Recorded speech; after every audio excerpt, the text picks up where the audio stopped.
Welcome to our channel. Today we how to log into Dynamics 365 to track cases and convert leads step by step clearly. To begin, open your preferred web browser.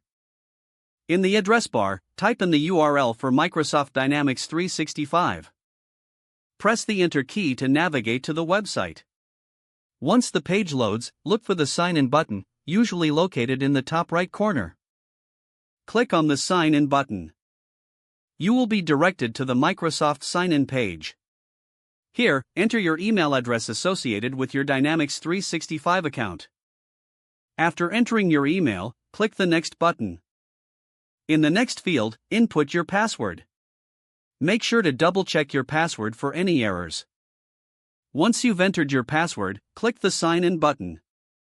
If prompted, complete any additional security verification, such as multi-factor authentication.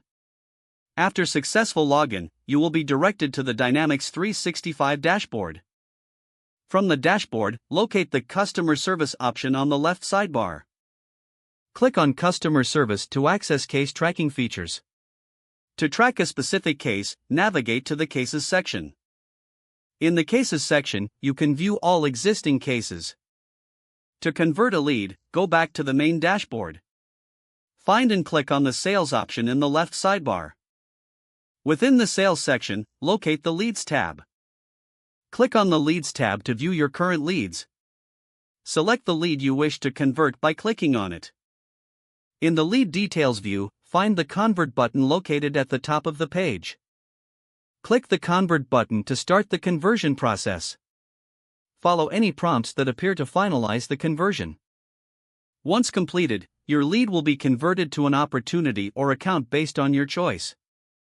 You have now successfully logged into Dynamics 365 to track cases and convert leads. If the page does not load, refresh the browser or try again in a private or incognito window. Don't forget to like this video and subscribe to our channel for more step-by-step tech guides.